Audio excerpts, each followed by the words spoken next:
if you find yourself, I'll start with the story.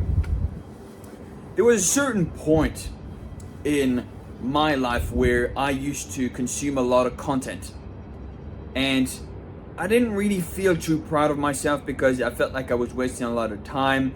Maybe I was scrolling here, scrolling there, watching videos, movies, TV shows, whatever the fuck, okay? And I'm sure we've all been, for the most part, at this degree, rather it be more or less. We've all tested this or done this at some point in time. And so what I wanted to talk about today is more so along the lines of if you've actually been consuming a lot of content instead of creating things, you're gonna end up in a very hard position to be in. That's what I've noticed. Because the more you consume, the less you produce, and the less things you get done. It's kind of like, I'll give you an example. 4 years ago, I asked a woman out at the gym because I found her pretty. And I think that was one of the first women I had ever interacted with truly that I really wanted to get with. And I completely overlooked a lot of red flags, but hey, no experience. And then we started going back and forth and trying to set up a date and talking and blah blah blah. And I just ended up realizing that she wasn't somebody she didn't have a very pretty character. Sure, she was pretty. I'd say probably at least 7 out of 10, maybe an 8 out of 10. But her character wasn't really there. And so whenever I would have a chat with her, now keep in mind I had no fucking experience in texting or dating whatsoever, so I really didn't know what the fuck I was doing. So we didn't even go on a date, I'm pretty sure. We just texted back and forth, and then I told her, this is the kind of person I'm looking for, and this is the kind of person I am, and if you don't really want to do that, then in that case I'm good. I'm not gonna attach myself to you just because I want to be in a relationship. And she said, I respect that, or something like that. She tried to guilt trip me into something. So I was like, you know what, I'm good. And after that, I think her ego took a blow because she was just super avoidant and super not very happy at the gym whenever I was there at the same time she was. And so I think she completely changed her schedule. Whatever, doesn't really matter. She wasn't somebody I really want to date anymore. If I saw her today, I would say yeah, she's pretty, but I wouldn't want to date her because she's got too many issues. So with that experience done, what I was doing is I was learning a bunch of stuff about dating. So I was learning from dating coaches and a bunch of my friends and a bunch of the different groups I was a part of. I was asking a bunch of questions, and I was going through YouTube, and I was like, how do I do this? How do I do this? How do I do that? How do I do this? And I was trying to figure out exactly as many things as I could to possibly learn and understand about how the dating scene works. Because I had no fucking clue how it works. I had no fucking clue how the history of dating has been set up for the past hundreds of years, and how it has changed over the last 100 years. So I looked at a lot of content, and every single time I would be like, dude, the more I'm learning, the more I'm understanding that this actually is super fucking stupid. I think at the first, very, very start, I must have bought a course. Now, don't do this. Please don't do this. It's a waste of money. I bought a course for like $100, I think, or something like that. And I went through the material, the pre-recorded videos in it, and I was like, this guy is actually just talking out of his ass. And this is full of shit. So I was like, how can I apply what he said and try to figure something out? So tried a bunch of stuff with her, didn't work. And I was like, maybe it was actually fucking bollocks. So after that, I went on a research binge, you could call it. And I did so much research to really fucking figure out, okay, what can I do? How do women think? What does it work? How does it work? How does the dating market work? And I completely like tunnel visioned myself into, how does dating work? Like, I don't know how it works. Like, I really need to understand, right? So I did that for a little bit, and then I started putting on this tough guy act of, hey, I don't really give a fuck about dating. And so by doing that, I noticed that women actually started paying more attention to me. And I was like, that's a little bit interesting. So I went back to learning a bunch of stuff, and I was like, wait a minute. So at the end of the day, women choose you because you have good characteristics. Like, good women choose good men, and they stick with them because they know that's the best option they can go with. And then bad women choose bad men because they want to go on the emotional roller coaster, and they don't really give a fuck about anything of a deeper amount of value. They want to go on an emotional roller coaster, and it's all about what he can give her, and in terms of like whatever it may be, in terms of money, or in terms of emotional satisfaction, or in terms of stimulation. Like, if she feels bored with the guy, she's just gonna leave. That's what bad women do, because they've been educated in a very bad way. So good women actually stick with good men because, and now that doesn't mean you need to be Mr. Nice Guy and you need to let her walk all over you. The point is, you need to be a guy that has standards, that has integrity, that has honesty and truth and respect from other people. And you respect yourself first and foremost. As soon as you respect yourself, women just gravitate towards you. Now, of course, looks play a good part in it. Like, I'm not like 10 out of 10, but I know I'm more gifted in terms of looks than the average person. So I do get a lot of women that just like naturally gravitate towards me and want to talk to me and want to go out on a date with me. Like, one of my girlfriends recently, she was stalking me in the gym, trying to get my attention so very badly. She asked me out and everything, and I was like, if you want to do that, that's fine. Like, I'm not against it. Like, I'm not gonna bite your head off. Like, I'm not like some evil person, right? And so did that for a little bit. Didn't really work out, so I finished it.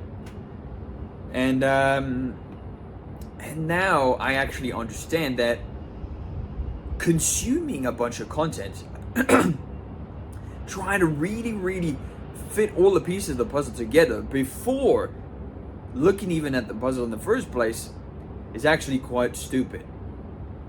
If you actually look for the pieces, in this case, if you consume a bunch of content, and then you don't try and put the pieces together, which is taking action and actually going on dates and actually having relationships, then in that case, you're just gonna fuck it up.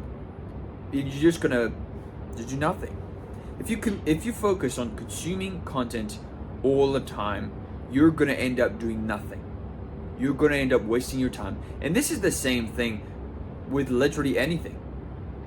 May it be consuming content, consuming any form of entertainment, consuming anything in terms of not producing anything, not creating anything. humans, I think, we were made to create things. And I think the best thing a man can do is produce outcomes and results and create things that actually impact the world. May it be helping people, may it be an emotional impact, may it be a financial impact, may it be a governmental impact. It doesn't really matter. The point being, you are doing your best and you are producing things, producing outcomes that help people, that benefit people's lives. I think that's what we're supposed to do. Now, I'm not talking about God-given purpose. I'm talking about finding out your purpose and what sits right with you. Like, I'm not talking about right and wrong. I'm talking about what's just, what's fair, and what's essentially the right thing to do.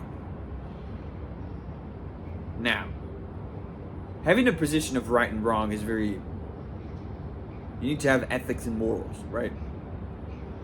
For the most part, ethics are more important than morals, because morals only come from a judgmental position of pre-learned knowledge. Like, for instance, religious people judge gay people based on their sexuality and who they sleep with, right? For instance, Catholics judge Muslims because they don't share the same religion.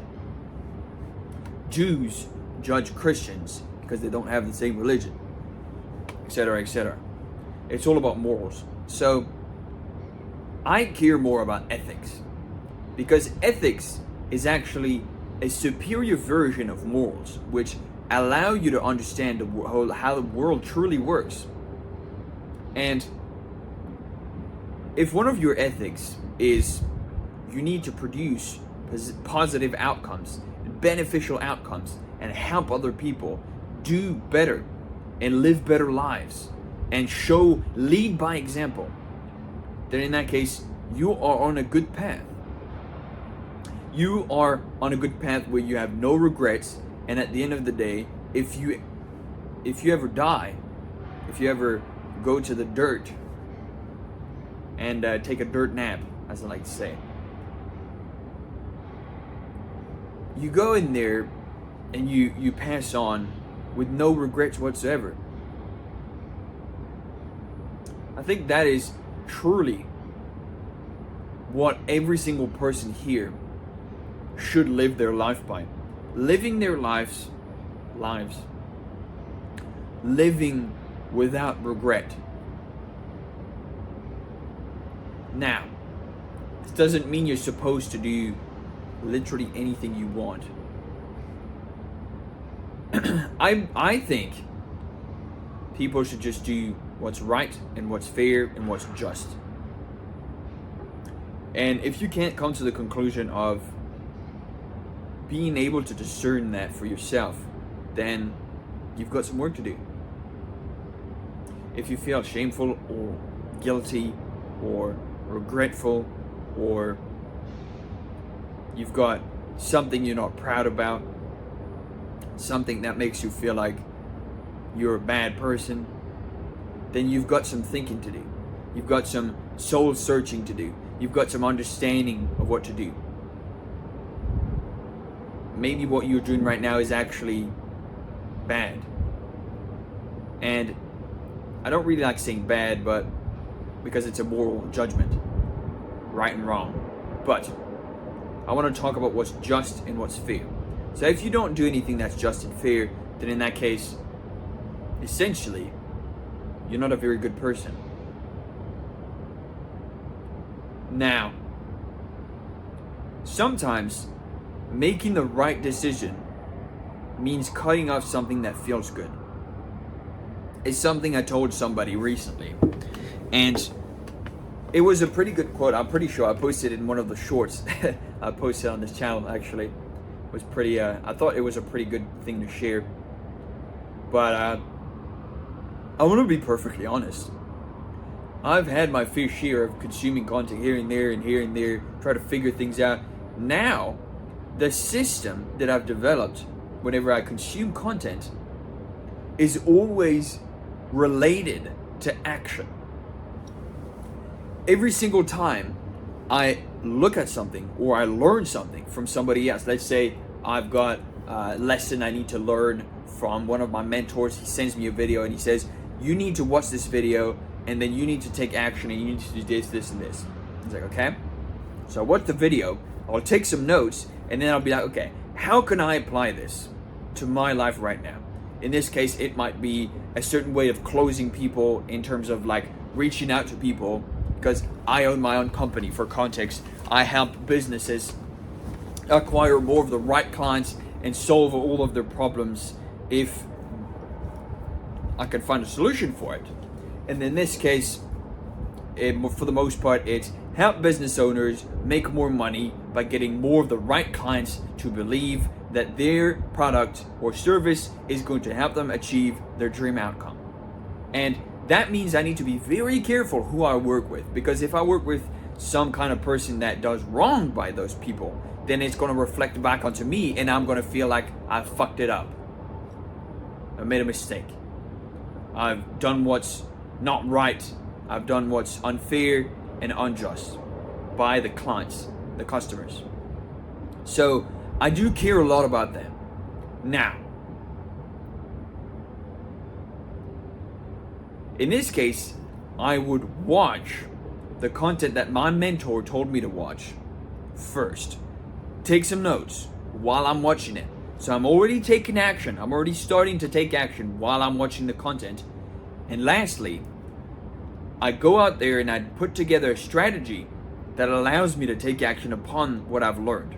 In this case, like I mentioned, it might be something that helps me close more deals. It's to make me better at sales, make me better at reaching out to people, making better at presenting myself in a way that makes them feel like, this guy actually is a good person to talk to, and he's not just some fucking random inexperienced idiot. Because I want to make them understand that I am a force to be reckoned with in the market. I am a massively unfair advantage if I am on anybody's side. And I will help you outgrow and outperform literally anybody in your industry if you want to pay me to do that. And what matters the most is how you communicate that. Because if people feel like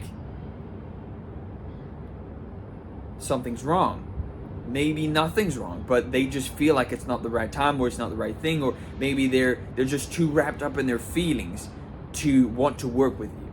That's where I come in and I make them break that down and I help them understand, hey, I'm not here to rob you out of your money. I'm here to offer you a good deal. And if you want it, you can take it. If you don't want it, then I'll go talk to somebody else. Hey, in the market, whatever it may be, the dating market or the financial market, you need to be ruthless. You don't have a choice. You're a mercenary first and foremost. So you need to take care of yourself first, otherwise you won't be able to take care of anybody else. And that comes with everything that I've just said at the start of this video. You need to have self-respect, you need to have self-esteem, you need to have standards, and you need to become a more of a high-value type of individual if you actually want to pull this kind of thing off. Because that's what I'm doing, pretty much. So what I do whenever I look at content, like I consume a very, very much smaller amount of content than I used to. There were some days in my past that I could recollect where I would just sit in my gaming chair in my bedroom, and I would just binge watch a TV show.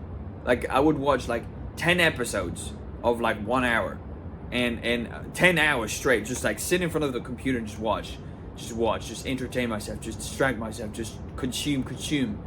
And I never do that anymore. I've got too much important things to do. So I've completely changed the approach that I take as to consuming content. Now, at the very most, I'll watch maybe 1 episode of a TV show a day. Very, very max 2. one for lunch and one for dinner. That's the very most I'll do. And sometimes for lunch, I'll just completely do something else. Maybe I'll go talk to somebody, maybe I'll have work to do, and I'll have to eat like super quickly. I don't have time to do everything. So my key lesson out of this video that I want you to take out of this is that you shouldn't focus on consuming too much. You should limit your consumption of things, and you should increase the amount of things you do and you take action on. And I want you to think for yourself after this video is over. I want you to sit down and think about it and find what you've been consuming too much, spending too much time doing. All the time you spent scrolling on Instagram Shorts or Reels or TikTok or YouTube Shorts, I want you to find out if you spend too much time on that, and I want you to put that time to a better use. And with that said, thank you guys so much for watching. And with that said, yet again another video. I post videos every single day, so if that's something you're interested in, the message of this channel is just do better.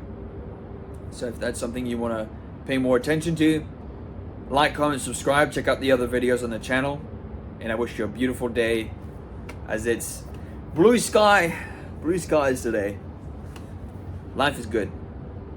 So let's keep going, let's keep working hard to build a future that matters and that resembles what we want.